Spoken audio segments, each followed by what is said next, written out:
July 22, 2026, they failed. Magnolia ISD parents want MISD school district held responsible for teacher charged.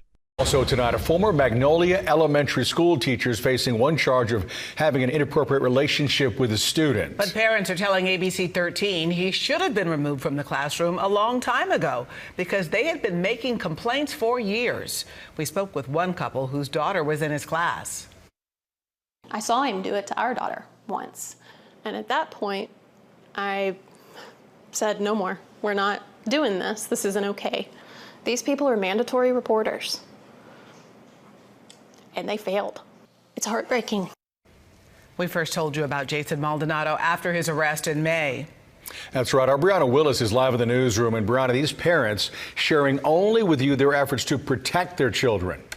Yeah, that's correct, you guys. And they tell me their efforts started years before Maldonado was even charged. They say they reported and warned school administrators and staff about his behavior, and they believe the district could have stopped him from allegedly being inappropriate to more students over the years. And now they're calling for change and accountability. It's heartbreaking.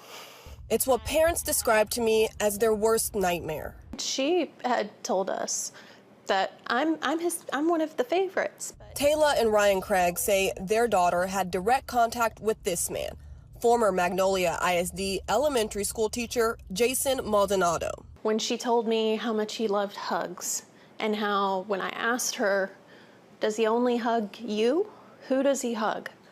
Oh, just the girls. In May, Maldonado was arrested and charged with one count of improper relationship between an educator and student for touching a different student. The district telling ABC 13 at the time he was placed on leave in December of last year after parent reports. Court documents revealing multiple students interviewed by investigators say he was touchy with students and even took pictures of a student on the floor and would tell her how to pose. The Craigs say they saw the alleged inappropriate behavior firsthand.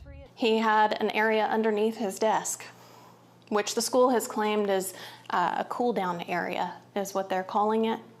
But I don't know any other teachers that put kids under their desk to cool down. Craig says she went to school administrators back in 2024, and attorneys involved say she wasn't the first one. They gave us this email correspondence between a different parent and staff at the school. It shows staff write November 17th, 2023 is the day we spoke with you as well as your child was talked to, and it was addressed.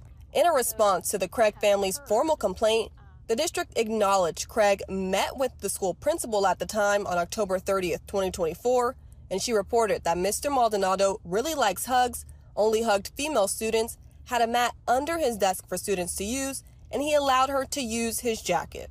The district goes on to say that at the time, they say an administrator observed the cool-down area, but the district didn't believe his conduct was sexual in nature. Attorneys involved we spoke with say someone in the district should have taken action before Maldonado's leave in December 2025. What we have here is a multiple-year failure. We know for certain that parents complained in 2022, but yet that teacher was still retained. He says he will fight for someone to be held responsible. They're telling the parents that they should have done more, which in my mind is disgusting.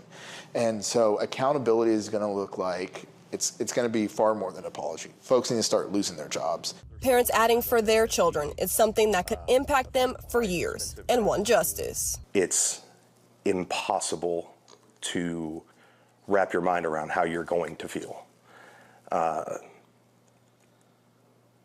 Not just as a parent, but as the protector of your child, like you failed them. I will make sure that these little girls' voices are heard because these little girls are the women of our community. And a part of their innocence was taken. And somebody needs to be held accountable. Yeah, and we did reach out to Magnolia ISD about the claims they knew about Maldonado's behavior before December 2025. They would not answer our questions and say they can't share personnel matters. Right now, Maldonado is not charged in any of these families' cases. However, the district attorney's office says the investigation is still ongoing. I did also reach out to Maldonado's attorneys today. They say they plan to vigorously defend him throughout this process and are aware of the allegations. We're live in the newsroom. I'm Brianna Willis, ABC 13. Eyewitness News.